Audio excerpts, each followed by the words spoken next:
ಹರೇ ರಾಮ. ನೇರವಾಗಿ ಕೂತ್ಕೊಳ್ಳಿ.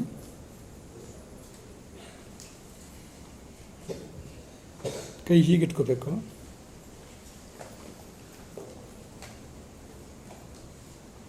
ಈ ಭಾವಚಿತ್ರ ನೋಡಿ ಅನ್ಸತ್ತೆ ಎಲ್ಲರೂ. ಕಣ್ಮುಚ್ಚಿ ಅದೇ ಆಕೃತಿ ಮನಸ್ಸಲ್ಲಿ ತಂದ್ಕೊಳ್ಳಿ ಒಂದ್ಸರಿ. ರಾಮ, ಸೀತೆ, ಲಕ್ಷ್ಮಣ, ಆಂಜನೇಯ ಒಂದ್ಸರಿ ಚೆನ್ನಾಗಿ ನೋಡಿ.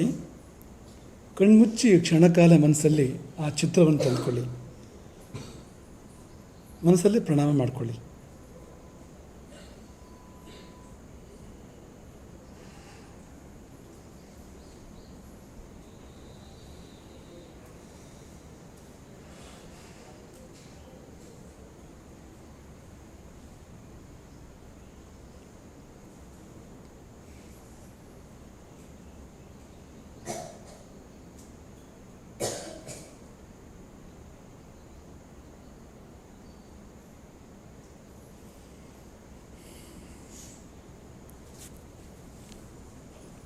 ಪಾಠ ಮುಂದುವರಿಸೋಣ.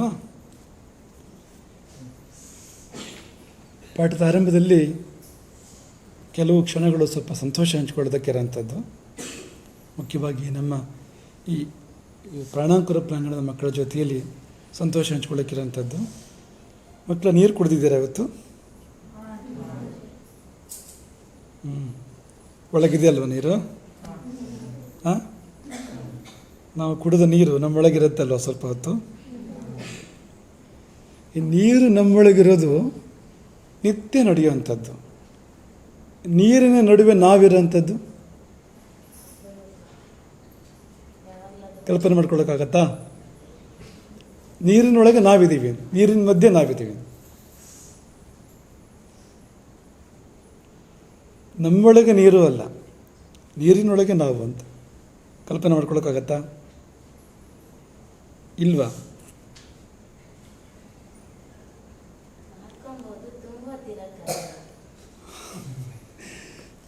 ನಾವು ಏನು ಹೇಳಿಲ್ಲ ಅಂದರೆ ಸೌಭಾಗ್ಯ, ನೀರಲ್ಲಿ ಮುಳುಗಿರೋದು ಅಂತ ಹೇಳಿಲ್ಲ ನಾವು.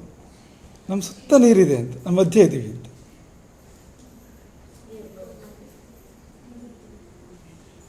ನೆನಪಾಗತ್ತೆ ಏನಾದರೂ? ಏನು ನೆನಪಾಗತ್ತೆ? ಮತ್ತೆ ಹೇಳಿ ಅದನ್ನು. ಮೊನ್ನೆ ಆ ಸಂದರ್ಭ ಇತ್ತಲ್ವಾ, ಪಾಡ್ಯದ ದಿನ. ಹೇಗಿತ್ತು? ಏನು ವಿಶೇಷ ಇತ್ತು?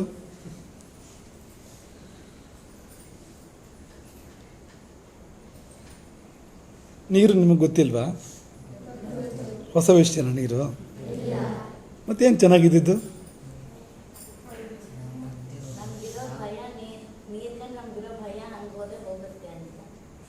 ಓ, ನೀರಿನ ಭಯ ಹೋಯ್ತಲ್ವಾ? ಯಾವುದನ್ನಾದರೂ ನಾವು ತುಂಬ ಪಡ್ಕೊಂಡಾಗ ಅದ್ರ ಬಗ್ಗೆ ಇರೋ ಭಯನೂ ಹೋಗುತ್ತೆ, ಕುತೂಹಲನೂ ಹೋಗುತ್ತೆ. ಕೆಲವು ಸರ್ತಿ ಅತಿಯಾದ ಆಸೆ ಕೂಡ ಹೋಗುತ್ತೆ. ಈಗ ವಿಪರೀತ ಜಿಲೇಬಿ ಹುಚ್ಚಿದ್ರೆ, ಅದಕ್ಕೆ ತಿನ್ನೋ ಹುಚ್ಚಿದ್ರೆ ಅದು ಆರೋಗ್ಯಕ್ಕೆ ಒಳ್ಳೆಯದಲ್ಲ ಅಲ್ವಾ ಆ ಥರ ತಿನ್ನೋದು. ಅದಕ್ಕೆ ಏನು ಪರಿಹಾರ ಮಾಡ್ತಾರೆ ಗೊತ್ತಾ? ಹೆಂಗೆ ಪರಿಹಾರ ಮಾಡ್ತಾರೆ ಗೊತ್ತಾ? ಬರೀ ಜಿಲೇಬಿನೇ ತಿನ್ನಿಸೋದು. ಬೆಳಗ್ಗೆ ತಿಂಡಿಗೂ ಜಿಲೇಬಿ, ಮಧ್ಯಾಹ್ನ ಊಟಕ್ಕೂ ಜಿಲೇಬಿ, ಸಾಯಂಕಾಲ ಊಟಕ್ಕೂ ಜಿಲೇಬಿ, ಮಧ್ಯಾಹ್ನ ಮೇಲೆ ಹಚ್ಬೋದು ಜಿಲೇಬಿನೇ ಕೊಡೋದು. ಒಂದು 3 ದಿನ ಮಾಡಿದರೆ ಈ ಥರ, ಆಮೇಲೆ ಏನಾಗ್ಬೋದು? ಜಿಲೇಬಿ ಅಂದರೆ ಈಗ ಅನ್ನೋ ಥರ ಆಗುತ್ತೆ ಅಲ್ವಾ? ಆಮೇಲೆ ತುಂಬ ಸಿಕ್ಕಿದರೆ ನಮಗದು ಬೇಕು ಅಂತ ಅನಿಸೋದಿಲ್ಲ ಆಮೇಲೆ ಅಂತ, ಅದು ಬೇಡವಾಗ್ಬೋದು ನಮಗೆ. ಅಥವಾ ಅದ್ರ ಬಗ್ಗೆ ಇರ್ತಕ್ಕಂಥ ಹಪಹಪಿಕೆ, ಅತಿ ಆಸೆ, ಅದಂತೂ ಖಂಡಿತ ಹೋಗ್ಬೋದು ಅಂತ. ಹಾಗೆ ಅನೇಕ ಸಂಗತಿಗಳು ಹತ್ತಿರ ಇದ್ದಾಗ, ತುಂಬ ಸಿಕ್ಕಿದಾಗ ಕೆಲವು ಸಾರಿ ಗುಣಗಳು ಕೂಡ ಆಗ್ತವೆ. ನೀರಿಗೆ ಅಷ್ಟು ಹತ್ತಿರ ಬಂದಾಗ ನಾವು ನೀರಿನ ಬಗ್ಗೆ ಭಯ ಕಳ್ಕೊಳ್ತೇವೆ. ಯಾರು ಆ ನೌಕೆ ಯಾರದ್ದೋ, ನೌಕೆ ಹೆಸರೇನು? ನಮ್ಮನೆ ಓಡಾಡಿದ್ದು ಹಾಗಂದ್ರೆ ಏನು ಕನ್ನಡದಲ್ಲಿ? ಹವಳ ಅಲ್ಲ, ಮುತ್ತು. ಮತ್ತು ಕರಿ ಮುತ್ತಿರುತ್ತಾ? ಬೇರೆ ಬಣ್ಣದಲ್ಲೂ ಕೂಡ ಇರಬಹುದು ಮುತ್ತು, ಇರಬಾರ್ದು ಅಂತಿಲ್ಲ. ಸಾಮಾನ್ಯವಾಗಿ ಬಿಳಿ ಬಣ್ಣ ಇರೋಂಥದ್ದು. ಆ ನೌಕೆ ಯಾರದೋ ಅವರು ಇದೇ ಮಾತನ್ನು ಹೇಳ್ತಾ ಇದ್ರು, ಭಯ ಹೋಗುತ್ತೆ ನೀರಿನ ಬಗ್ಗೆ ಅನ್ನೋ ಮಾತನ್ನು ಹೇಳ್ತಾ ಇದ್ರು. ಅದು ಸರಿ. ಅದೊಂಥರ ವಿಶ್ವರೂಪ ದರ್ಶನ ಮಕ್ಕಳೇ. ನೀವು ತಟ್ಟೆಯಲ್ಲಿ ನೀರು ನೋಡಿರ್ತೀರಿ ಅಲ್ವಾ, ಲೋಟ ಗ್ಲಾಸಲ್ಲಿ ನೀರು ನೋಡಿರ್ತೀರಿ. ಆದರೆ ಎಷ್ಟು ದೊಡ್ಡ ನೀರಿನ ರೂಪ ಅಲ್ವಾ. ಯಾವ ಕಡೆ ನೋಡಿದರೂ ಕೂಡ ನೀರೇ ಅಂತ. ಇಲ್ಲೂ ಸಮುದ್ರ ಇದೆ ಪಕ್ಕದಲ್ಲೇ, ಸ್ವಲ್ಪ ದೂರ ಇದೆ. ಆದರೆ ನೀರಿನ ಮಧ್ಯನೇ ಇದ್ದಾಗ, ಎಲ್ಲ ಕಡೆ ನೀರು ಅನ್ನೋ ಥರ ಇದ್ದಾಗ ವಾತಾವರಣ ಬೇರೆ ಅಂತ. ಮತ್ತು ಮೇಲಿಂದ ಬೇರೆ ನೀರೇ ಕೆಳಗಡೆ ಬೀಳ್ತಾ ಇರೋದು, ಮಳೆ ಬರ್ತಾ ಇತ್ತು ಅವತ್ತು ಅಲ್ವಾ. ಯಾರ್ಯಾರಿಗೆ ಭಯ ಆಗಿತ್ತು ಕೈ ಎತ್ತಿ ಮೊನ್ನೆ?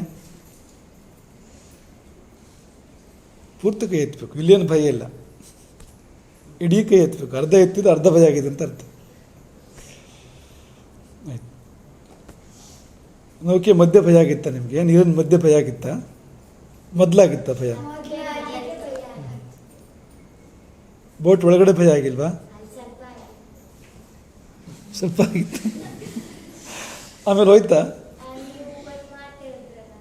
ಏನು ಹೇಳಿದ್ವಿ ಹೇಳು?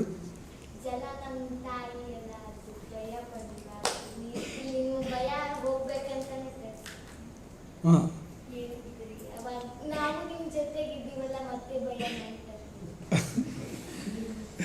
ಖುಷಿ ಆಯ್ತು ಬಿಡು. ನಿಂಗೆ ಭಯ ಆಗಿದ್ದು ಖುಷಿ ಆಗಿಲ್ಲ, ನಿಮ್ಗೆ ಭಯ ಹೋಯ್ತು ಅಂತ ತುಂಬ ಖುಷಿ ಆಯಿತು ಅಂತ. ಹೌದು, ನೀರು ನಮ್ಮ ತಾಯಿ ಮಾಡೋ ಕೆಲಸ ನೀರು ಮಾಡುತ್ತೆ ಅಂತ ಒಂದು ಮಾತಿದೆ, ಒಂದು ಗಾದೆ ಇದೆ. ತಾಯಿ ಮಾಡೋ ಕೆಲಸವನ್ನು ನೀರು ಮಾಡುತ್ತೆ ಅಂತ. ಅಂದರೆ ನೀವು ನೀರು ಕುಡಿದಾಗ ಬಾಯಾರಿಕೆ ಹಿಂಗತ್ತೆ, ಚೈತನ್ಯ ಶಕ್ತಿ ಬರುತ್ತೆ. ಅಲ್ಲಿಂದ ಆರಂಭ ಮಾಡಿ ಮೈಕೈ ನೋವಾಗಿದ್ದರೆ ಎಣ್ಣೆ ಹಚ್ಕೊಂಡು ಬಿಸಿ ಬಿಸಿ ನೀರು ಸ್ನಾನ ಮಾಡಿದರೆ ಎಷ್ಟು ಸುಖ ಆಗುತ್ತಲ್ವ. ನೀರು ನಮ್ಮ ತಾಯಿ ಮಾಡೋ ಕೆಲಸ, ಎಣ್ಣೆ ಹಚ್ಚಿ ಸ್ನಾನ ಮಾಡಿಸೋದು, ಅದನ್ನು ನೀರು ಮಾಡುತ್ತೆ ನೋಡಿ ಅಂತ. ಆಯಿತು, ಹಾಗೆ ನಿಮಗೆಲ್ಲ ಖುಷಿಯಾಗಿದೆ ತುಂಬ ಅಲ್ವಾ? ನೀವು ಹೋದ ಜಾಗ ಯಾವುದು? ಅಲ್ಲಿ ಏನು ಕೊಳೆ ಇದೆಯಾ, ಹೊಳೆ ಇದೆಯಾ, ಸಮುದ್ರ ಇದೆಯಾ, ಏನಿದೆ ಅಲ್ಲಿ? 2-3 ಹೇಳಿದ್ರಪ್ಪ ಏನು. ಹಾಂ, ಅದು ತುಂಬ ಮುಖ್ಯ. ಅದು ಸಂಗಮ, ಅದು ನದಿ ಸಮುದ್ರವನ್ನು ಸೇರ್ತಕ್ಕಂಥ ಒಂದು ಸ್ಥಳ ಅದು ಅಂತ. ಅಘನಾಶಿನಿ ಮತ್ತು ಸಾಗರಗಳ ಸಂಗಮ ಅದು ಅಂತ. ನಿಮ್ಗೆ ಏನಾದ್ರು ನೆನಪಾಗತ್ತಾ ಸಂಗಮ ನೋಡಿದಾಗ? ಏನಾದ್ರು ಹೋಲಿಕೆ ಕೊಡ್ಬೋದಾ? ಜೀವನದ ಏನಾದ್ರು ಹೋಲಿಕೆ ಕೊಡ್ಬೋದಾ?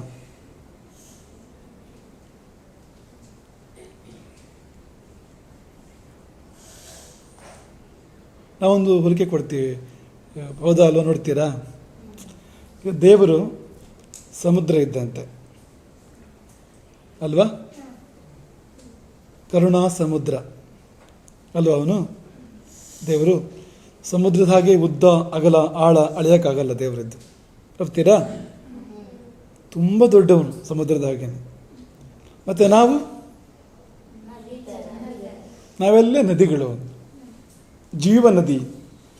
ಈ ನದಿಗಳಲ್ಲಿ ಕೂಡ ಜೀವನದಿ ಅಂತ ಯಾವುದಕ್ಕೆ ಹೇಳ್ತಾರೆ ಅಂದರೆ, ಸಮುದ್ರ ಪರ್ಯಂತ ಯಾವುದು ಹರಿಯುತ್ತೋ ಆ ನದಿ ಜೀವನದಿ. ನೆನ್ಪಿಟ್ಕೊಳ್ಳಿ, ಯಾವ ನದಿ ಸಮುದ್ರ ಪರ್ಯಂತ ಹರಿಯುತ್ತೋ ಆ ನದಿ ಜೀವನದಿ. ಮೂನಾ ಯಾಕೆ ಆ ಮಾತು ಬಂತು ಅಂದರೆ, ಈ ಜೀವ ನದಿ ಇದೆಯಲ್ಲ, ನಮ್ಮ ಜೀವವೆಂಬ ನದಿ ಇದೆಯಲ್ಲ, ಅದು ಸಮುದ್ರದವರೆಗೆ ಹರಿಬೇಕು. ಯಾವ ಸಮುದ್ರದವರೆಗೆ ಅಂದರೆ, ಪರಮಾತ್ಮ ಸಮುದ್ರದವರೆಗೆ, ದೇವರೆಂಬ ಸಮುದ್ರದವರೆಗೆ ಹರಿಬೇಕು. ಈ ಜೀವನ ಅಂದರೆ ನೀರು ಅಂತಲೇ ಅರ್ಥ ಇದೆ, ಬದುಕು ಅಂದರೆ ಹರಿಯೋದು ಅಂತ. ನಾವು ಹರಿತಾ ಇದ್ದೀವಿ ಅಂತ. ಹರಿದು ನಾವೆಲ್ಲ ಹೋಗಿ ಸೇರಬೇಕು ಅಲ್ವಾ? ದಾರಿ ತಪ್ಪಿದರೆ, ಈ ಸಮುದ್ರಕ್ಕೆ ಹೋಗೋಕೆ ಒಂದು ದಾರಿ ಇದೆ, ಆ ದಾರಿ ಬಿಟ್ಟು ಬೇರೆ ಕಡೆ ಹರಿದ್ರೆ ಸಮುದ್ರ ಸೇರೋಕ್ಕಾಗತ್ತಾ? ಹಾಗಾದರೆ ದಾರಿ ತಪ್ಪಬಾರದು. ಜೀವನದಲ್ಲಿ ದಾರಿ ತಪ್ಪಿದ್ರೆ ಏನಾಗುತ್ತೆ? ನಾವು ದೇವರನ್ನು ಸೇರೋದಿಲ್ಲ. ಯಾಕೆ ನಾವು ಕಳ್ಳತನ ಮಾಡಬಾರ್ದು? ಯಾಕೆ ನಾವು ಸುಳ್ಳು ಹೇಳಬಾರ್ದು? ಯಾಕೆ ನಾವು ಇನ್ನೊಬ್ಬರನ್ನು ನೋಯಿಸಬಾರ್ದು? ಯಾಕೆ ನಾವು ಪರರ ಸ್ವತ್ತಿಗೆ ಆಸೆ ಪಡಬಾರ್ದು? ಅಂದರೆ ಇದೆಲ್ಲ ಏನು ಮಾಡುತ್ತೆ ಅಂದರೆ, ಈ ದೇವ್ರ ಕಡೆ ಹೋಗೋ ದಾರಿ ಇದೆಯಲ್ಲ, ಅದನ್ನು ತಪ್ಪಿ ಜೀವನ ಬೇರೆ ಕಡೆ ಹರಿಯೋ ಥರ ಮಾಡುತ್ತೆ ಅದು ಅಂತ. ಬೇಕಾ? ಬೇಡ ಅಲ್ವಾ? ಹಾಗಾಗಿ ಶಿಕ್ಷಣ ಬೇಕು, ವಿದ್ಯಾಭ್ಯಾಸ ಬೇಕು. ವಿದ್ಯಾಭ್ಯಾಸ ಯಾಕೆ ಬೇಕು ಅಂದರೆ, ನೀವು ಡಿಗ್ರಿ ತೊಗೊಂಡು ನಾಳೆ ಯಾವುದೋ ಕೆಲಸಕ್ಕೆ ಸೇರ್ಕೊಂಡು ಹೊಟ್ಟೆಪಾಡು ಮಾಡೋದು ಅನ್ನೋ ಕಾರಣಕ್ಕೋಸ್ಕರ ಇರೋದಲ್ಲ ಶಿಕ್ಷಣ. ಯಾವುದು ಸರಿಯಾದ ದಾರಿ, ದೇವರನ್ನು ಸೇರುವಂಥ ದಾರಿ ಯಾವುದು, ಮತ್ತು ಯಾವುದು ತಪ್ಪು ದಾರಿ. ನಾವು ದೇವರನ್ನು ಸೇರದೆ ಎಲ್ಲೋ ಹೋಗಿ ಕಳೆದೋಗ್ಬಿಡ್ತೇವೆ. ಅದನ್ನು ತಿಳ್ಕೊಳ್ಳೋ ಸಲುವಾಗಿ ಇರ್ತಕ್ಕಂಥದ್ದು ಅದು. ಹಾಗಾಗಿ ಅಘನಾಶಿನಿಯ ಸಮುದ್ರ ಸಂಗಮ ಇದೆಯಲ್ಲ, ಅದು ಏನನ್ನು ನೆನಪು ಮಾಡುತ್ತೆ ಅಂದರೆ, ಒಂದು ದಿನ ಸರಿಯಾದ ದಾರಿಯಲ್ಲಿ ನಾವು ಜೀವನ ಮಾಡಿ ಮುಂದುವರೆದು ಹೋಗಿ ನಾವು ದೇವರನ್ನು ಸೇರ್ತೇವಲ್ಲ, ಅದನ್ನು ನೆನಪು ಮಾಡುವಂಥದ್ದು ಅದು, ಆ ಸಂಗಮ. ಇನ್ನೊಂದು ಸಾರಿ ಹೋದರೆ ನೀವು ಇದನ್ನು ಭಾವಿಸ್ಬೇಕು ಅಲ್ಲಿ ಅಂತ, ಸಮುದ್ರ ನೋಡಿ ಕೈ ಮುಗಿದು ಪ್ರಾರ್ಥನೆ ಮಾಡಬೇಕು ಅಂತ. ಭಗವಂತ, ನೀನು ಸಮುದ್ರ, ನಾನು ನದಿ, ನನ್ನನ್ನು ನಿನ್ನಲ್ಲಿ ಸೇರಿಸ್ಕೊ ಅಂತ, ನಿನ್ನಲ್ಲಿ ಒಂದು ಮಾಡ್ಕೊ ನನ್ನನ್ನು ಅಂತ ಕೇಳ್ಕೋಬೇಕು ಅಂತ. ನಿನ್ನ ದಾರಿ ನನಗಿರಲಿ, ನಾನು ದಾರಿ ತಪ್ಪದೇ ಇರಲಿ ಅಂತ. ಹ್ಞೂ ಅನ್ಸತ್ತ ನಾವು ಹೇಳಿದ್ದೀಗ ಹಾಗೆ ಮಾಡ್ತೀರಲ್ವಾ? ಆಯಿತು, ಇಲ್ಲಿಂದ ಮುಂದಕ್ಕೆ ಹೋಗೋಣ. ಪಾಠ, ಹೊಸ ಪಾಠ ಮಾಡಬಾರ್ದು ನಾವೀಗ. ಹೊಸ ವರ್ಷ ಅಲ್ವಾ ಇದು? ಹೊಸ ವರ್ಷ ಅಂದರೆ ಈಗ ಕಳೆದ ವರ್ಷ ನಿಮ್ಮದು ಯಾವ್ಯಾವ ತರಗತಿಗಳಲ್ಲಿದ್ದರೋ ಆ ಪರೀಕ್ಷೆ ಮುಗಿದು ಹೊಸ ತರಗತಿ ಪ್ರಾರಂಭ ಆಗಿದೆ, ಹೊಸ ಶೈಕ್ಷಣಿಕ ವರ್ಷ ಪ್ರಾರಂಭ ಆಗಿದೆ. ಹೊಸದಾಗಿ ನಾವು ಪಾಠ ಮಾಡ್ತಾ ಇರೋದಲ್ಲ ರಾಮಾಯಣದ ಪಾಠ. ಆದರೆ ಇದು ಒಳ್ಳೆ ಸಂದರ್ಭ ಅಲ್ವಂತ ಅದಕ್ಕೆ. ಯಾಕೆ ಗೊತ್ತಾ? ಪಿತೃಪಕ್ಷ ಇದು ಅಂತ ಈಗ ನಡೀತಾ ಇದೆಯಲ್ಲ, ಈ 15 ದಿನಗಳು, ಭಾದ್ರಪದ ಪೂರ್ಣಿಮೆಯಿಂದ ಭಾದ್ರಪದ ಅಮಾವಾಸ್ಯೆವರೆಗೆ. ಇದು ಯಾವ ಮಾಸ ನಿಮ್ಗೆ ಗೊತ್ತಲ್ವಾ? ಭಾದ್ರಪದ ಮಾಸ. ಯಾವ ಪಕ್ಷ? ಈ ಭಾದ್ರಪದ ಕೃಷ್ಣ ಪಕ್ಷವನ್ನು ಪಿತೃಪಕ್ಷ ಅಂತ ಕರೀತಾರೆ. ಇದನ್ನು ಪಿತೃಗಳಿಗೆ ಡೆಡಿಕೇಟ್ ಮಾಡಲಾಗಿದೆ ಅಂತ. ಪಿತೃಗಳು ಅಂದರೆ ನಮ್ಮ ಪೂರ್ವಜರು, ಗತಿಸಿ ಹೋದವರು, ನಮ್ಮ ಹಿಂದಿನವರು, ಈಗಿರುವವರಲ್ಲ, ಗತಿಸಿ ಹೋಗಿರ್ತಕ್ಕಂಥವರು, ಅವರ ನೆನಪಿಗೋಸ್ಕರ ಹೋಗಿರ್ತಕ್ಕಂಥ ಪಕ್ಷ ಇದು. ಈ ಪಕ್ಷದಲ್ಲಿ ನಾವು ಅವರನ್ನು ಭಾವಿಸ್ಬೇಕು, ಅವರನ್ನು ಪೂಜಿಸಬೇಕು, ಅವರನ್ನು ನೆನಪು ಮಾಡ್ಕೋಬೇಕು. ಅದಕ್ಕೆ ಇರ್ತಕ್ಕಂಥ ಕಾಲ ಇದು. ಅಂದರೆ ಹಳತರ ನೆನಪು ಮಾಡ್ಕೊಳ್ತಕ್ಕಂಥ ಕಾಲ ಇದು. ಹೊಸದೇ ಅದನ್ನು ಮಾಡೋ ಥರ ಪದ್ಧತಿ ಇಲ್ಲ ಈ ಪಕ್ಷದಲ್ಲಿ. ನೆನ್ಪಿಟ್ಕೊಳ್ಳಿ, ಕೇವಲ ಪಾಠಕ್ಕೋಸ್ಕರ ಹೇಳ್ತಾ ಇರೋವಂಥದ್ದಲ್ಲ, ನೀವು ನಿಮ್ಮ ಜೀವನದಲ್ಲಿ ಕೂಡ ಫಾಲೋ ಮಾಡಬೇಕು ಇದನ್ನು ಅಂತ. ಹೊಸದು ಏನಾದ್ರು ಶುರು ಮಾಡೋದಾದರೆ ಪಿತೃಪಕ್ಷದಲ್ಲಿ ಮಾಡಬಾರ್ದು. ಇಡೀ ವರ್ಷದಲ್ಲಿ 15 ದಿನ ಮಾತ್ರ ಆ ಥರ ಇರುವಂಥದ್ದು. ಇಡೀ ವರ್ಷದಲ್ಲಿ ಮಹಾಲಯ ಅಮಾವಾಸ್ಯೆವರೆಗೆ ಇರ್ತಕ್ಕಂಥದ್ದು ಅದು. ಗೊತ್ತಾಯ್ತಾ? ಆಮೇಲೆ ಬರೋದು ಯಾವುದು? ನವರಾತ್ರಿ. ನವ ಅಂದರೆ 9 ಅಂತಲೂ ಅರ್ಥ ಇದೆ. ನವ ಅಂದರೆ ಹೊಸತನಕ್ಕೆಲ್ಲ ಅದು ಸಂದರ್ಭ ಅದು.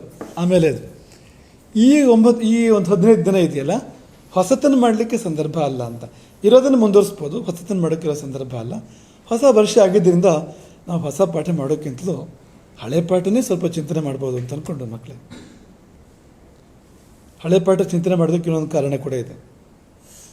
ಏನು ಹೇಳಿ? ಪಕ್ಕ ಸೌಭಾಗ್ಯ ಅಂದರೆ ಸೌಭಾಗ್ಯ ನೋಡು, ಮರೆತು ಹೋಗಬಾರ್ದು ಅಂತ.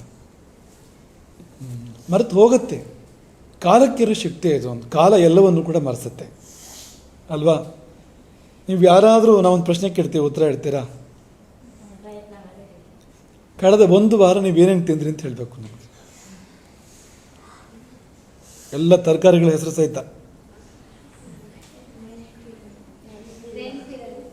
ನೋಡಿ. ನಿಮಗೆ ಒಂದೇ ಥರದ ವ್ಯವಸ್ಥೆ ಇರುತ್ತೆ ಇಲ್ಲಿ. ಅಂದರೆ ಒಂದೇ ಥರದ ವ್ಯವಸ್ಥೆ ಅಂದರೆ ಬೇರೆ ಬೇರೆ ಕಡೆ ಎಲ್ಲೆಲ್ಲೋ ಹೋಗಿ ಊಟ ಮಾಡೋ ಥರ ಅಲ್ಲ, ಒಂದೇ ಕಡೆ ಇರ್ತೀರಿ, ಒಂದು ಸಿಸ್ಟಮ್ ಇದೆ, ಅದರೊಳಗೆ ನೀವು ಇರ್ತೀರಿ.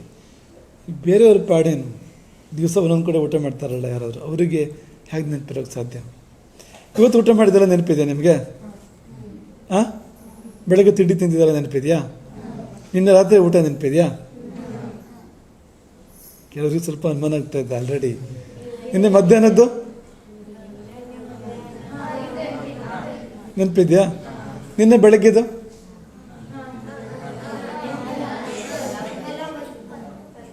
ಮೊನ್ನೆ ಸಂಜೆದು? ಮೊನ್ನೆ ಸಂಜೆ? ಗ್ರೇಟ್. ಮೊನ್ನೆ ಮಧ್ಯಾಹ್ನ? ಮೊನ್ನೆ ಬೆಳಿಗ್ಗೆ?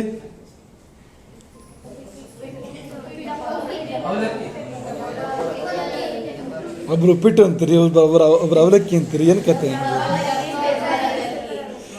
ಆಚೆ ಮೊನ್ನೆ ಸಂಜೆ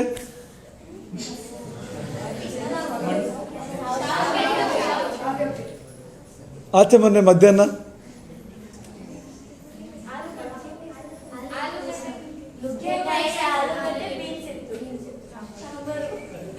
ಹಿಂಗಾಗ್ತಾ ಇದೆ ನಿಮಗೆ.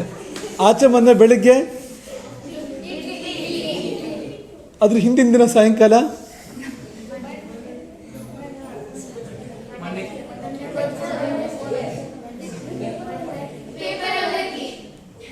ಅದೇ ದಿನ ಮಧ್ಯಾಹ್ನ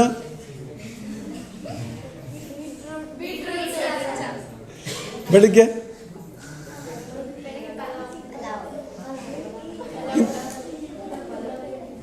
ಹಿಂದಿನ ದಿವಸ ಸಂಜೆ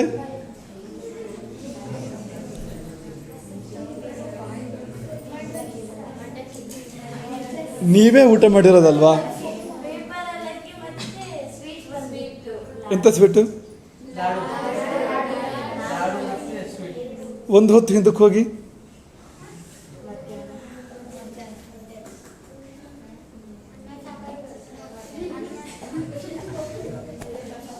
ಅಲ್ಲ, ನಿಮಗೆ ಒಂದು 4-5 ದಿವಸ ಹಿಂದಿನ ತಿಂಡಿ ಊಟ ನೆನಪಿಲ್ಲ. ಮತ್ತು ಪರೀಕ್ಷೆ ಆಗಿ ಬರೀತೀರಿ ನೀವು. ಈ ಪರೀಕ್ಷೆ ಎಷ್ಟು ಟೈಮ್ ಇದೆ ಇನ್ನು ಬರೋದು?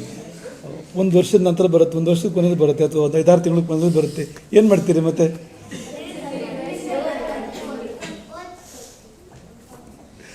ಆಯಿತು ಮಕ್ಕಳೇ, ಇದನ್ನು ಯಾಕೆ ನೆನಪು ಮಾಡೋದು ಅಂದರೆ, ಕಾಲಕ್ಕೆ ಮರೆಸುವ ಶಕ್ತಿ ಇದೆ. ಈಗ ಇವತ್ತು ಬೆಳಗ್ಗೆ ನೆನಪಿದೆ ನಿಮಗೆ, 1 ವಾರ ಹಿಂದಿನ ನೆನಪಿಲ್ಲ. ಯಾಕೆ ಹೇಳಿ? 1 ವಾರ ಕಳೀತು ಅಂತ ಅಲ್ವಾ? ಸಮಯ ಕಳೆದಾಗ ಮರ್ತು ಹೋಗುತ್ತೆ. ನೀವು ತುಂಬ ಚಿಕ್ಕವರಿದ್ದಾಗ ಮಾಡಿದ್ದೆಲ್ಲ ನೆನಪಿದೆ ನಿಮಗೆ? ನೀವು 3 ತಿಂಗಳಿದ್ದಾಗ ನಿಮಗೆ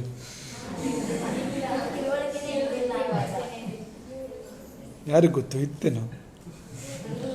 ನಿಮಗೇನು ನೆನಪೇ ಇಲ್ವಲ್ಲ ಅಂತ, ಏನು ಅಂತ. ಆಯಿತು, 1 ವರ್ಷ ಇದ್ದಾಗಿಂದೆಲ್ಲ ನೆನಪಿದೆಯಾ? 2 ವರ್ಷದ್ದು ಎಲ್ಲ ನೆನಪಿದೆಯಾ? 2 ವರ್ಷದ್ದು ಏನು ನಂಗೆ ಹಾಕ್ಕೊಂಡಿದ್ರಿ ಎಲ್ಲ ನೆನಪಿದೆಯಾ?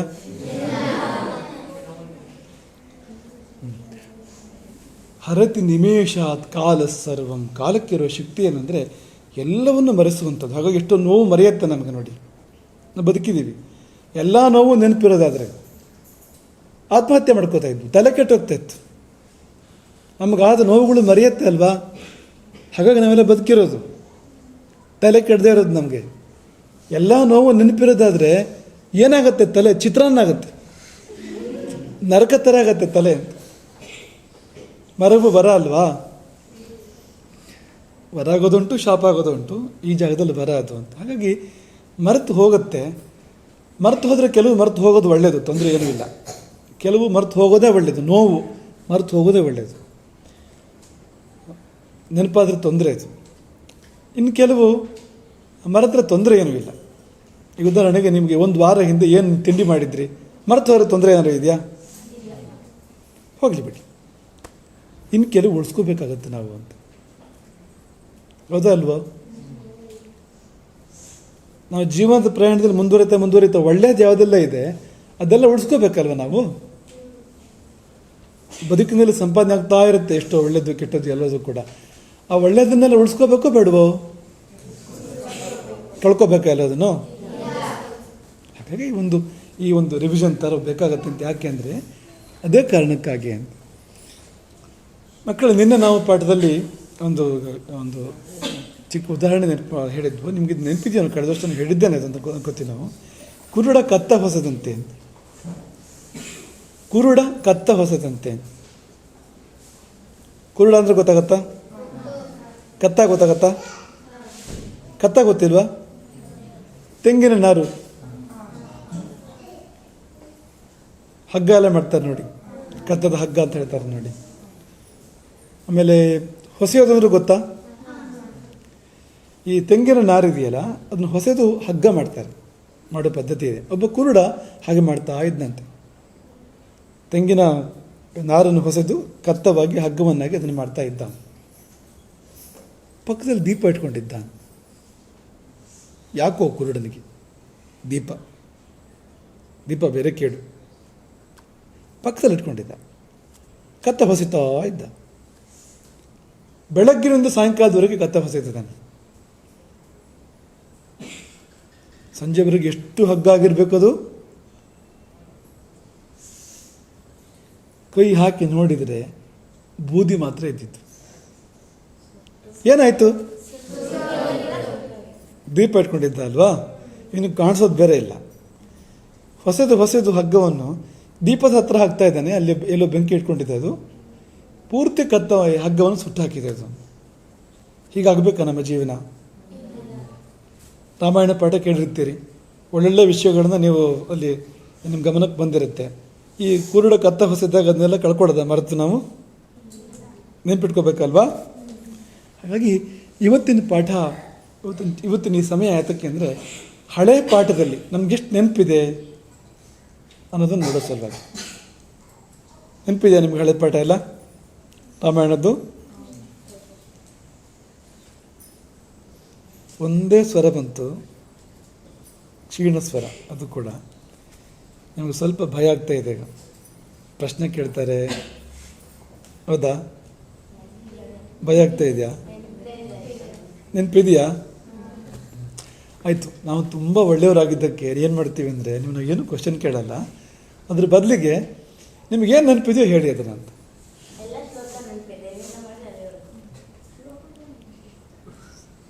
ಹೌದಾ? ಯಾವುದಾದ್ರೂ ಶ್ಲೋಕ ಹೇಳು, ಯಾವುದಾದ್ರದ್ದು ರಾಮಾಯಣ ಪಾಠದಿಂದ ಹೇಳಬೇಕು.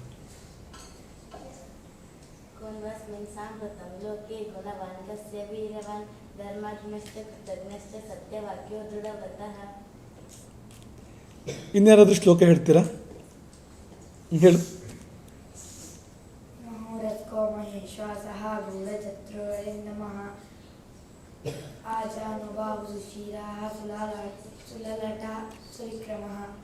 ಸುಲಲಾಟ ಸುವಿಕ್ರಮ. ಖುಷಿ ಆಯಿತು, ತುಂಬ ಖುಷಿ ಆಯಿತು. ಮತ್ತು ಯಾರಾದ್ರಿಗೂ ಉತ್ಸಾಹ ಇದೆಯಾ? ಯಾರಿಗಾದರೂ ಹೇಳು.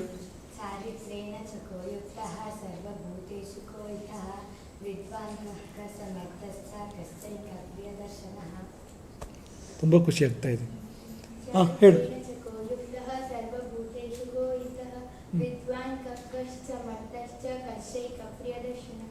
ತುಂಬ ಖುಷಿ ಆಗ್ತಾ ಇದೆ. ಈಗ ವಿಷಯಕ್ಕೆ ಹೋಗೋಣ. ಒಟ್ಟು ಕಥೆ ಏನಾಗಿತ್ತು ಅಂತ ನೆನಪಿದೆಯಾ ನಮಗೆ? ಎಲ್ಲಿಂದ ಎಲ್ಲಿವರೆಗೆ ಬಂದಿತ್ತು, ಏನಾಗಿತ್ತು ಅಂತ ನೆನಪಿದೆಯಾ? ಎಲ್ಲಿವರೆಗೆ ಬಂದಿತ್ತು? ರಾಮ ರಾವಣನ ಸಂಹಾರ ಮಾಡಿ ಆಗಿತ್ತಾ? ಇಲ್ಲ ಅಂತ ಯಾಕೆ ಹಂಗೆ ಹೇಳೋದು? ಮತ್ತೆ ರಾಮ ಕಾಡಿಗೆ ಹೋಗಾಗಿತ್ತಾ? ರಾಮ ಸೀತೆ ಮದುವೆ ಆಗಿತ್ತಾ? ಮತ್ತೇನಾಗಿತ್ತು?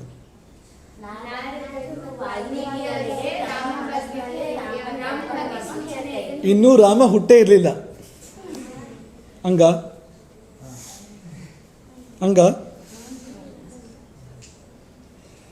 ರಾಮಾಯಣದಲ್ಲಿ ರಾಮನ ಜನ್ಮ ಮುಂದಕ್ಕೆ ಬರುತ್ತೆ. ಅದು ವಾಲ್ಮೀಕಿ ನಾರದ್ರ ಭೇಟಿ ಆಗೋ ಸಂದರ್ಭದಲ್ಲಿ ರಾಮ ರಾಜ್ಯ ಆಳ್ತಾ ಇದ್ದ. ವಾಲ್ಮೀಕಿ ನಾರದ್ರ ಭೇಟಿ ಆಗುತ್ತಲ್ವ, ರಾಮಾಯಣ ಪ್ರಾರಂಭ ಆಗೋದು ಅಲ್ಲಿಂದ. ವಾಲ್ಮೀಕಿಗಳು ನಾರದರಿಗೆ ಒಂದು ಪ್ರಶ್ನೆ ಕೇಳ್ತಾರೆ. ಏನು ಪ್ರಶ್ನೆ? ಯಾರು ಅಂಥವರು ಅಂತ? ಎಲ್ಲ ಗುಣಗಳಿಂದ ಕೂಡಿದವರು, ರೂಪವಂತ, ಗುಣವಂತ, ಪರಾಕ್ರಮಿ, ಎಲ್ಲ ಸುಗುಣಗಳು ಯಾರೊಬ್ಬರಲ್ಲಿದೆ ಅಂಥವ್ರು ಯಾರಾದರೂ ಇವತ್ತಿನ ಕಾಲದಲ್ಲಿ ಅಂಥ ಮನುಷ್ಯರು ಇದ್ದಾರಾ ಅಂತ ಪ್ರಶ್ನೆ ಇದೆ ಅಲ್ವಾ? ಆ ಪ್ರಶ್ನೆಗೆ ನಾರದರು ಕೊಟ್ಟ ಉತ್ತರ ರಾಮಾಯಣ ಆಗಿತ್ತು.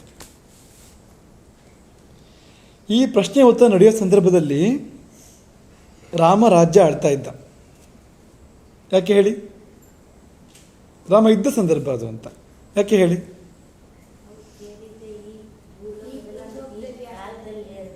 ಆ ಪ್ರಶ್ನೆ ಕೇಳಿದ್ದೆ ಹಾಗೆ ಅಂತ. ಕೋನ್ ವಸ್ಮಿನ್ ಸಾಂಪ್ರತಂ ಲೋಕೆ. ಸಾಂಪ್ರತಂ ಅಂದರೆ ಈಗ, ಸಂಪ್ರತಿ ಅಥವಾ ಸಾಂಪ್ರತ ಅನ್ನೋ ಶಬ್ದಕ್ಕರ್ಥ ಈಗ, ಅಟ್ ಪ್ರೆಸೆಂಟ್ ಅಂಥವ್ರು ಯಾರಿದ್ದಾರೆ ಅಂತ. ಅಲ್ಲಿಗೆ ರಾಮ ಇದ್ದಂತ ಆಯ್ತಲ್ವಾ ಅವಾಗ? ನಿಮ್ಮ ಮನಸ್ಸಲ್ಲಿ ಇರಲಿ, ಇದು ಎಷ್ಟು ಚೆನ್ನಾಗಿದೆ ಅಲ್ವಾ? ಆ ಕಡೆ ರಾಮ ರಾಜ್ಯ ಆಡ್ತಾ ಇದ್ದಾನೆ, ಈ ಕಡೆ ರಾಮನ ಬಗ್ಗೆ ಎರಡು ಮಹರ್ಷಿಗಳ ಮಧ್ಯೆ ಸಂವಾದ ನಡೀತಾ ಇದೆ.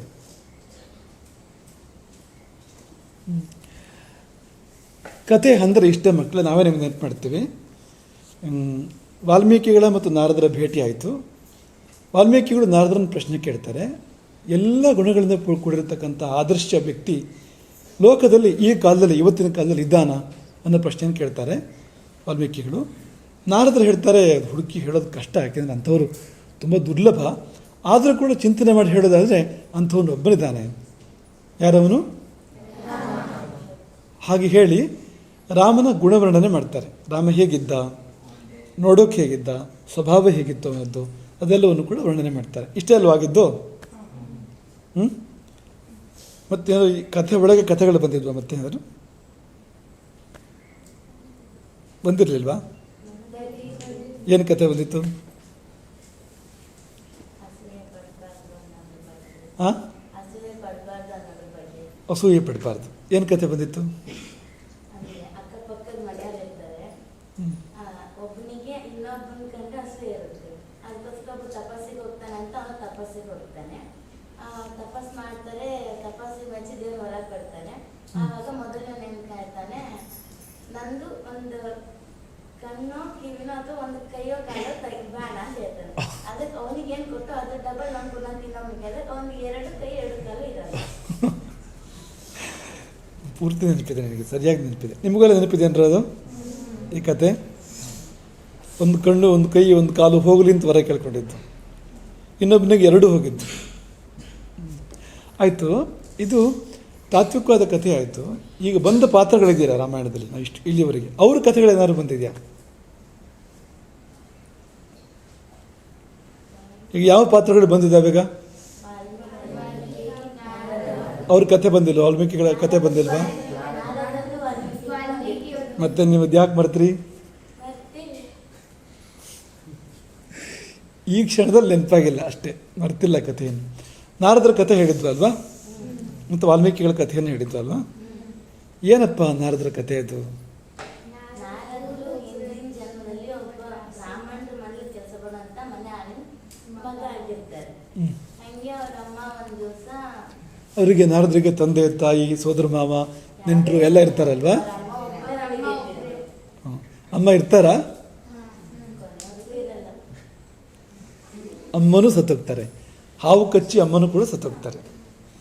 ನಿಮ್ಮ ಥರದ ಒಬ್ಬ ಸಣ್ಣ ಹುಡುಗ, ಚಿಕ್ಕ ಹುಡುಗ ನಾರದರ ಪೂರ್ವಜನ್ಮ ಪೂರ್ವಾವಸ್ಥೆಯಲ್ಲಿ ಅಂತ ಮುಂದಕ್ಕೆ ಹೇಳು.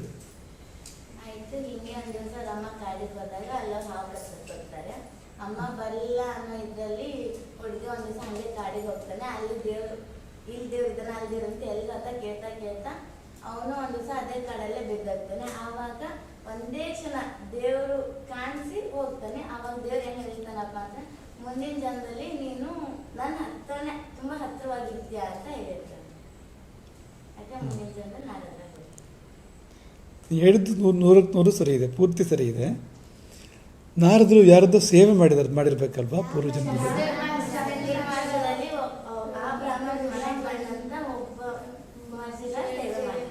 ಒಬ್ಬರು ಸನ್ಯಾಸಿಗಳು ಸೇವೆ ಮಾಡಿರ್ತಾರೆ ಅಲ್ವಾ? ಚಾತುರ್ಮಾಸ್ಯ ವ್ರತ ಆಚರಣೆ ಮಾಡ್ತಾ ಇದ್ದಂಥ ಯತಿಗಳ ಸೇವೆಯನ್ನು ಈ ಚಿಕ್ಕ ಹುಡುಗ ಮಾಡಿದ್ರಿಂದಾಗಿ ಅಷ್ಟು ದೊಡ್ಡ ಸಾಧನೆ ಮಾಡೋದಕ್ಕೆ ಅವಕಾಶ ಆಯಿತು ಅಂತ ಕಥೆ. ನೀತಿ ಇರೋದೇ ಅಲ್ಲೇ ನೋಡು ಅಂತ. ಸಂತರ ಆಶೀರ್ವಾದ, ವ್ರತ ಮಾಡ್ತಾ ಇರ್ತಕ್ಕಂಥ ಸಂತರ ಸೇವೆ ಮಾಡಿದರೆ ಎಂಥ ಫಲ ಬರುತ್ತೆ ನೋಡಿದಕ್ಕೆ ಅಂತ. ಗುರು ಸೇವೆ ಮಾಡಬೇಕು, ಸಾಧು ಸಂತರ ಸೇವೆ ಮಾಡಬೇಕು. ಮಾಡಿದರೆ ಎಂಥವ್ರು ಆಗ್ಬೋದು. ಅನಾಥ ಬಾಲಕ ಯಾರಿಲ್ಲ, ತಾಯಿ ಇಲ್ಲ, ತಂದೆ ಇಲ್ಲ, ಬಂಧು ಇಲ್ಲ, ಬಳಗ ಇಲ್ಲ. ಅಂಥ ಅನಾಥ ಬಾಲಕ, ಕೆಲಸದ ಆಳಿನ ಮಗ, ಅಂಥವನು ಎಷ್ಟೆತ್ರ ಏರಿದ್ದು. ಶ್ರೀಮನ್ನಾರಾಯಣನಿಗೆ ನಿತ್ಯ ಹತ್ತಿರ ಇರತಕ್ಕಂಥ ಜಾಗ ಅಂದರೆ ಎಷ್ಟು ದೊಡ್ಡ ವೈಕುಂಠ ಅಲ್ವಾ? ವೈಕುಂಠಕ್ಕೆ ಯಾವಾಗ ಬೇಕಾದ್ರೂ ಹೋಗ್ಬೋದು, ಬರ್ಬೋದು. ನಮಗೆಲ್ಲ ಆ ಥರ ಅವಕಾಶ ಇದೆಯಾ? ಹಾಂ, ವೈಕುಂಠಕ್ಕೆ ಯಾವಾಗ ಬೇಕಾದ್ರೂ ಹೋಗ್ಬೋದು, ಬರ್ಬೋದು. ಅಮೇರಿಕಾದಲ್ಲಿ ಗ್ರೀನ್ ಕಾರ್ಡ್ ಅಂತ ಕೊಡ್ತಾರೆ. ಯಾವಾಗ ಬೇಕಾದ್ರೂ ಅಮೇರಿಕಕ್ಕೆ ಹೋಗ್ಬೋದು, ಬರ್ಬೋದು, ಗ್ರೀನ್ ಕಾರ್ಡ್ ಇದ್ದವರು ಅಂತ. ಹಾಗೆ ವೈಕುಂಠಕ್ಕೆ ಗ್ರೀನ್ ಕಾರ್ಡ್ ಸಿಗ್ತವರಿಗೆ ಅಂತ, ನಾರದರಿಗೆ ಅಂತ. ಆಯಿತು, ಸರಿ. ವಾಲ್ಮೀಕಿಗಳ ಮೊದಲಿನ ಹೆಸರು ಗೊತ್ತಾ ನಿಮಗೆ? ಇನ್ನೂ ಒಂದು ಹೆಸರಿದೆ ಗೊತ್ತಾ? ಮಗು ಅಗ್ನಿಶರ್ಮ, ಶಿಶು, ದರೋಡೆಕೋರರ ಕೈಗೆ ಸಿಕ್ಕಿದ್ದು. ದರೋಡೆಕೋರರು ಇಟ್ಟ ಹೆಸರು ತುಂಬ ಒಳ್ಳೆಯವನಾಗಿದ್ದಲ್ಲ ರತ್ನಾಕರ. ಇಲ್ವಾ? ಇಲ್ಲ. ಕ್ರೂರಿಯಾಗಿದ್ದ. ಮತ್ತೆ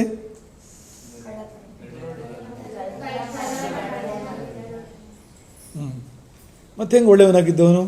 ಒಂದ್ ದಿವಸ ನಾರದ್ರು ಭೇಟಿ ಆಗುತ್ತೆ. ಅವಾಗ ನಾರದ್ರು ಹೇಳ್ತಾರೆ, ನೀನ್ ನಿನ್ ಪರಿವಾರಗೋಸ್ಕರ ಇಷ್ಟೆಲ್ಲ ಮಾಡ್ದೆ, ನಿನ್ ಪರಿವಾರದಲ್ಲಿ ನಿನ್ಗೆ ಏನ್ ಮಾಡ್ತೀರ ಅದನ್ನ ಕೇಳ್ಕೊಂಬ ಅಂತಾರೆ. ನೀನ್ ತಪ್ಪಿಸ್ಕೊಂಡೋದ್ರೆ ನಾನು ಏನ್ ಮಾಡ್ಲಿ ಅಂತ ನಾರದ ಕೇಳಿದಾಗ, ಒಂದ್ ಹಗ್ಗ ತಗೊಂಡು ಇಲ್ಲೇ ಕಟ್ಟಾಕು, ನಾನು ಇಲ್ಲೇ ಇರ್ತಾರೆ ಹಗ್ಗದನ್ನ ಕಟ್ಟಾಕ್ತಾನೆ. ಮನೆಗೆ ಹೋಗಿ ಕೇಳ್ಕೊಂಬಂದಾಗ ಎಲ್ರಿ ಕೇಳಿ ಯಾರು ಅವನಿಗೋಸ್ಕರ ಏನೋ ಮಾಡಕ್ ತಯಾರಿರಲ್ಲ. ಅದೇ ಪೇಜಲ್ಲಿ ವಾಪಸ್ ಬರ್ತಾನೆ. ಮನೇಲಿ ಏನ್ ತಿಳ್ಕೊಂಡಿರ್ತಾರೆ, ಸುಮ್ಮನೆ ಹೋಗೋ ದಿನ ಹೋಗಿರ್ತಾನೆ, ಬರ್ತಾನೆ ಸಾಯಂಕಾಲವರೆಗೂ ಅಂತ ತಿಳ್ಕೊಂಡಿರ್ತಾರೆ.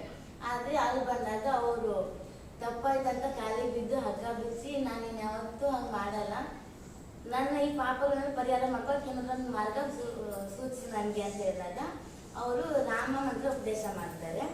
ಅವ್ರಿಗೆ ರಾಮ ಮಂತ್ರ ಉಪದೇಶ ಹೇಳಕ್ ಬರಲ್ಲ, ಅದಕ್ಕೋಸ್ಕರ ಮರ ಮರ ಅಂತ ಹೇಳ್ಕೊಳ್ತಾರೆ. ಮರ ಮರ ಮರ ಅಂತ ಹೇಳಿದಾಗ ಅದು ರಾಮ ರಾಮ ರಾಮ ಆಗುತ್ತೆ. ಆ ಜಾಗ ಕಲ್ಲಿಂದಿತ್ತ ಮುಳ್ಳಿಂದಿತ್ತ ನೋಡಿ ಅದೇ ಜಾಗದಲ್ಲಿ ಕೂತೆ ತಪಸ್ ಮಾಡ್ತಾ ಹೋಗ್ತಾರೆ. ಅದು ಆಮೇಲೆ ಅವ್ರ ಮೇಲೆ ಹುತ್ತ ಬೆಳೆಯುತ್ತೆ. ಕಡೆಗೆ ಆ ಹುತ್ತ ಚಳಿ ಬಂದಿದ್ದರಿಂದ ಅದು ವಾಲ್ಮೀಕಿ ಅಂತ ಹೆಸರು ಬರುತ್ತೆ. ಹುತ್ತಕ್ಕೆ ಏನಂತಾರೆ ಸಂಸ್ಕೃತದಲ್ಲಿ? ವಾಲ್ಮೀಕದಿಂದ ಎದ್ದು ಬಂದಿದ್ರಿಂದ ರಾಮಕಥೆ ಮಾಡ್ಬೋದು ನೀನು. ಎಲ್ಲ ಪೂರ್ತಿ ಪ್ರಿಂಟ್ ಆಗಿದೆ, ಹಂಗೆ ವಾಪಸ್ ಬರ್ತಾ ಇದೆ ಎಲ್ಲೋದು. ತುಂಬ ಖುಷಿ ಆಗ್ತಾ ಇದೆ. ವಾಲ್ಮೀಕಿಗಳ ಕಥೆಯಿಂದ ಏನು ನೀತಿ ತಗೋಬೋದು ನಾವು?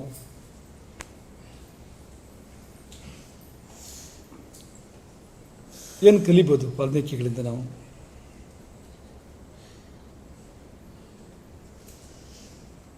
ಎಷ್ಟು ಕೆಟ್ಟವನಾದರೂ ಕೂಡ ಒಳ್ಳೆಯವನಾಗ್ಬೋದು. ಎಂಥ ಪಾತಾಳದಿಂದ ಎದ್ದು ಬರ್ಬೋದು ಮೇಲೆ ನಾವು, ಅಲ್ವಾ? ವಾಲ್ಮೀಕಿ ರತ್ನಾಕರ ಮಾಡಿದ ಕೆಟ್ಟ ಕೆಲಸಗಳಿಗೆ ಲೆಕ್ಕ ಇಲ್ಲ ಅಲ್ವಾ? ಅಷ್ಟೆಲ್ಲ ಕೆಟ್ಟ ಕೆಲಸಗಳನ್ನು ಮಾಡಿರ್ತಕ್ಕಂಥ ಒಬ್ಬ ದರೋಡೆಕೋರ ಮುನಿ ಆಗ್ಬೋದು, ರಾಮಾಯಣ ರಚನೆ ಮಾಡ್ಬೋದು ಅಂದರೆ ನಾವು ಒಳ್ಳೇದಾಗ್ಬೋದಲ್ವಾ? ನಮಗೊಂದು ಸ್ಫೂರ್ತಿ ಇಲ್ವಾ ಅಲ್ಲಿಂದ? ರತ್ನಾಕರ್ ವಾಲ್ಮೀಕಿ ಆದಲ್ಲಿಂದ ನಮಗೊಂದು ಸ್ಫೂರ್ತಿ ಇಲ್ವಾ? ಎಷ್ಟೋ ಸರ್ತಿ ಜೀವನದಲ್ಲಿ ಏನಾಗುತ್ತೆ ಅಂದರೆ ಏನೋ ತಪ್ಪು ಮಾಡಿರ್ತೀವಿ, ಆ ತಪ್ಪಿಂದ ನಾವು ಹೊರಗೆ ಬರೋದೇ ಇಲ್ಲ ಅಂತ. ವಿಷಚಕ್ರ ಥರ ತಪ್ಪಿಂದ ತಪ್ಪು ಮತ್ತು ತಪ್ಪು ಮತ್ತು ತಪ್ಪು ಮಾಡ್ತಾ ಮಾಡ್ತಾ ಕೊನೆಗೆ ಪಾತಕಿಗಳಾಗ್ಬಿಡ್ತೇವೆ. ಎಷ್ಟೇ ತಪ್ಪು ಮಾಡಿರಲಿ ಕ್ಷಮೆ ಇದೆ, ಎಂಥ ಕೆಟ್ಟವನಾಗಲಿ ಒಳ್ಳೆಯದಾಗೋಕ್ಕೆ ಸಾಧ್ಯ ಇದೆ. ವಾಲ್ಮೀಕಿಗಳು ರತ್ನಾಕರ್ ವಾಲ್ಮೀಕಿ ಆಗಿದ್ದು ಯಾರಿಂದಲಾಗಿ ನೋಡಿ, ಅದು ಒಂದು ಪಾಠ ಇದೆ ಅಂತ. ಅಂಥವ್ರು ಸಿಕ್ಕಿರೋ ಜೀವನದಲ್ಲಿ, ಅಂಥವ್ರ ಸಹವಾಸ ಸಿಕ್ಕಿದರೆ, ಸಂತರ ಸಹವಾಸ, ಸತ್ಪುರುಷರ ಸಹವಾಸ, ಅಟ್ಲೀಸ್ಟ್ ಒಳ್ಳೆಯವರ ಸಹವಾಸ ನಮಗಾದರೆ ಏನೆಲ್ಲ ಆಗ್ಬೋದು ನೋಡಿ ಜೀವನದಲ್ಲಿ ಬದಲಾವಣೆ. ಹೇಗಿದ್ದವನು ಹೇಗಾಗ್ಬೋದು. ಹಾಗಾಗಿ ನಾವು ಒಳ್ಳೆಯವ್ರ ಜೊತೆಗಿರಬೇಕು, ಕೆಟ್ಟವ್ರ ಜೊತೆಗಿರಬಾರ್ದು. ಕೆಟ್ಟವ್ರ ಜೊತೆಗಿದ್ದು ಕಡುಕರಾಗಬಾರ್ದು, ಒಳ್ಳೆಯವ್ರ ಜೊತೆಗಿದ್ದು ಒಳ್ಳೆಯವರಾಗಬೇಕು ಅಲ್ವಾ? ಅದೊಂದು ಮಾತಿದೆ, ಸಗಣಿಯವನೊಡನೆ ಸರಸಕ್ಕಿಂತ, ಇದು ಹೇಳಿದ್ವಾ ಅಂತ, ಗಂಧದವನೊಡನೆ ಗುದ್ದಾಟ ಲೇಸು ಅಂತ. ಸಗಣಿಯವನೊಡನೆ ಸರಸಕ್ಕಿಂತ ಗಂಧದವನೊಡನೆ ಗುದ್ದಾಟ ಲೇಸು. ಗೊಬ್ಬರ ಮಾಡ್ತಾನೆ ತಂದ್ಕೊಳ್ಳಿ ಯಾರು, ಅವನ ಜೊತೆ ಫ್ರೆಂಡ್ಶಿಪ್ ಮಾಡಿ ಅವನು ಒಪ್ಕೊಂಡ್ರೆ ನಾವು, ನಮ್ಮ ಮೈ ಮಲ್ಲಿಗೆ ಪರಿಮಳ ಬರುತ್ತಾ? ಮತ್ತೆ ಬರುತ್ತೆ ಅಲ್ವಾ? ಅದೇ ಗಂಧದವನು, ಅವನು ಗಂಧದ ಎಣ್ಣೆ ಮಾರಾಟ ಮಾಡ್ತಾನೆ ಅಂತ ಅಂದ್ಕೊಳ್ಳಿ ನೀವು ಉದಾಹರಣೆಗೆ. ಅವನ ಜೊತೆ ಕುಸ್ತಿ ಮಾಡಿದ್ರು ಫ್ರೆಂಡ್ಶಿಪ್ ಇರಲಿ, ಕುಸ್ತಿ ಮಾಡಿದ್ರು ಅಂಥವ್ರ ಜೊತೆ ಮಾಡಬೇಕು ಅಂತ ಮೈ ಪರಿಮಳ ಆಗುತ್ತೆ. ಕೆಟ್ಟವರು ಸಹವಾಸ ಮಾಡಿದ್ರು, ಸ್ನೇಹ ಮಾಡಿದ್ರು ಕೆಟ್ಟದ್ದೇ ಬರೋದು ನಮಗೆ. ಅವ್ರಲ್ಲಿ ಒಳ್ಳೇದಿಲ್ವಲ್ಲ, ಕೆಟ್ಟದ್ದೇ ಬರೋದು ಅಂತ. ಹಾಗಾಗಿ ಅಂಥವ್ರ ಸಹವಾಸ ಮಾಡಬೇಕು ಅನ್ನೋ ಪಾಠ ಅದರಲ್ಲಿದೆ ಅಂತ. ಆಗಲಿ ಮಕ್ಕಳೇ, ಮತ್ತೇನಾದರೂ ನೆನಪಾಗತ್ತಾ?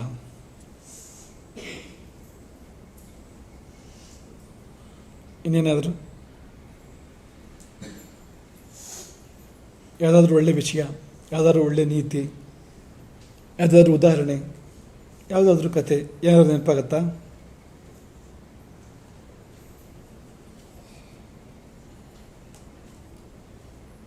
ಯೋಚನೆ ಮಾಡಿ.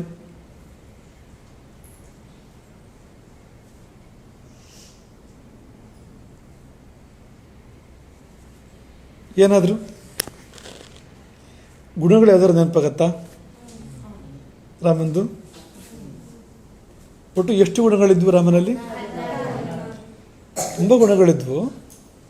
ಉಲ್ಲೇಖ ಮಾಡಿರೋದು 16 ಗುಣಗಳನ್ನು ಇಲ್ಲಿ. ಷೋಡಶ ಗುಣ ಪರಿಪೂರ್ಣ. ಯಾವುದಾದ್ರು ಗುಣ ಹೇಳ್ತೀರಾ?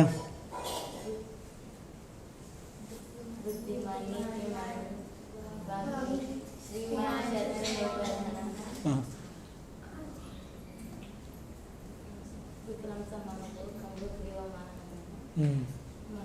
ಕಂಬು ಗ್ರೀವ ಅಂದ್ರೆ ಏನು ಅಂತ ಹೇಳ್ಬೋದಾ?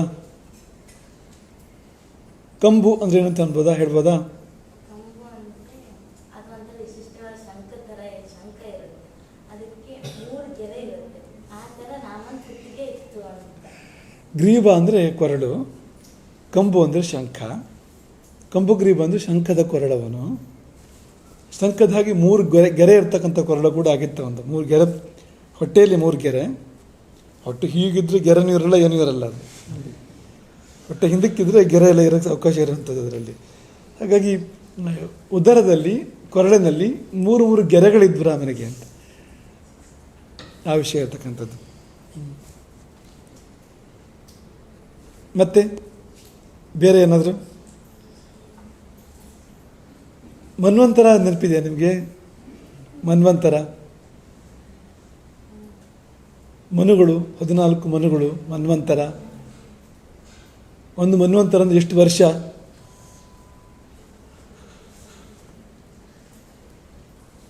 ಒಂದು ಮನ್ವಂತರಕ್ಕೆ 30,67,20,20,000 ಮನುಷ್ಯ ವರ್ಷಗಳು ಅಂತ.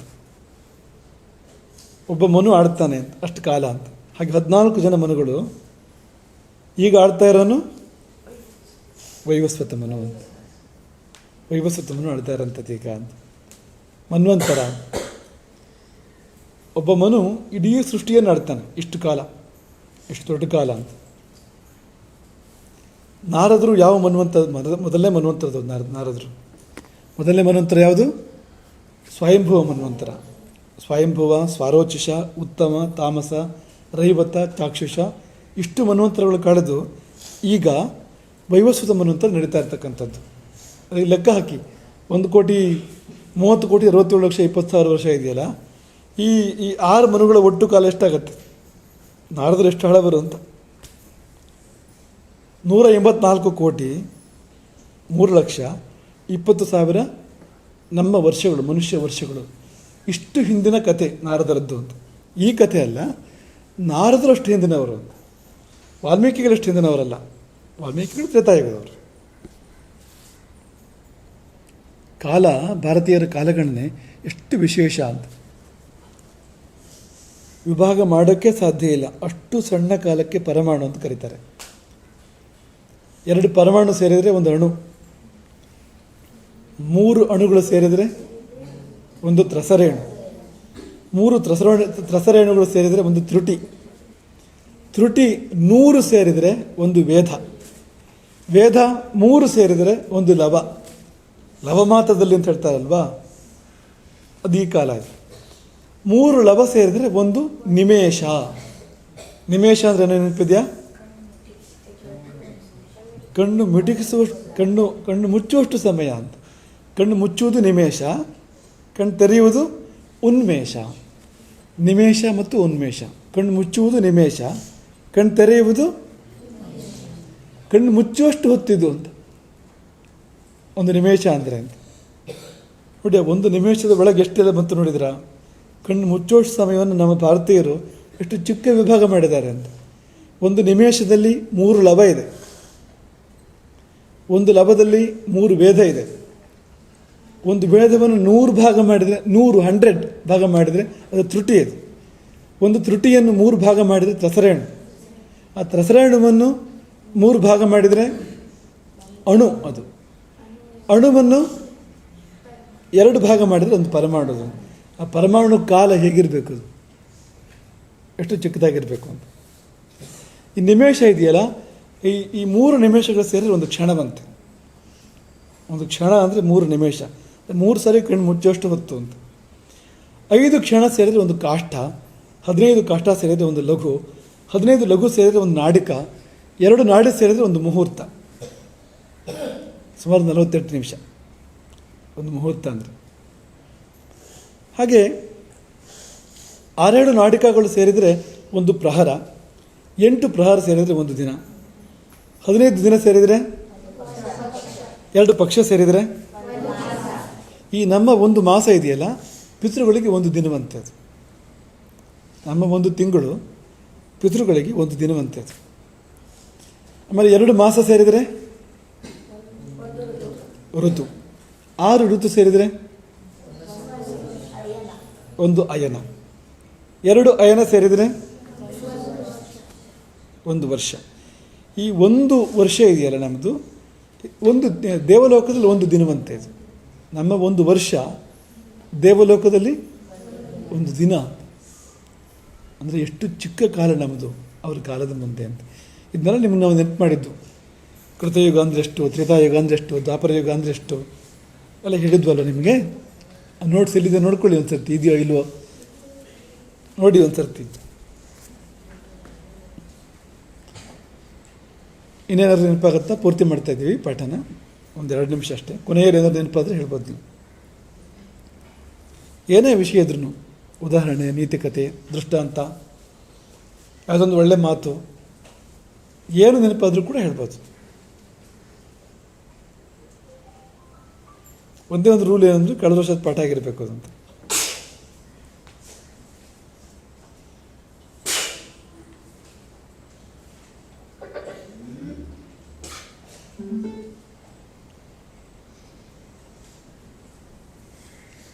ರಘು ಆರ್ಯ ತಯಾರಾಗ್ತಾ ಇದ್ದಾರೆ. ರಾಮದೇವ ಆದರೆ ರಾಮಾಯಣ ವೇದ ಅಂತ ಹೇಳಿದ್ರು. ಸರಿ, ರಾಮದೇವ, ರಾಮಾಯಣ ವೇದ, 5ನೇ ವೇದ. ಭಾರತ ಮಹಾಭಾರತ 5ನೇ ವೇದ, ರಾಮಾಯಣ ಕೂಡ 5ನೇ ವೇದ ಅಂತ ಕರಿಬೋದು ಅಂತ. ರಾಮಾಯಣ ಮಹಾಭಾರತಗಳು ಮತ್ತೊಂದು ವೇದ ಇದ್ದ ಹಾಗೆ ಅಂತ. ವೇದವು ನಾರಾಯಣ ಒಂದು ದೇವ ರಾಮನಾಗಿ ಬಂದಾಗ ವೇದವು ರಾಮಾಯಣವಾಗಿ ಬಂತು. ಅವತಾರ ಅದು ಕೂಡ ಅಂತ. ರಾಮ ದೇವನ ಅವತಾರ, ರಾಮಾಯಣ ವೇದದ ಅವತಾರ ಅಂತ. ಇಷ್ಟಿರಲಿ ಮಕ್ಕಳೇ, ಮುಂದಕ್ಕೆ ನಾವು ಮುಂದಿನ ತರಗತಿಯಲ್ಲಿ ಇನ್ನೂ ಸ್ವಲ್ಪ ಚಿಂತನೆ ಮಾಡೋಣ ಇದೇ ಥರ. ಆಮೇಲೆ ಮತ್ತೆ ಪಾಠಕ್ಕೆ ಹೋಗೋಣ. ಹರೇ ರಾಮ.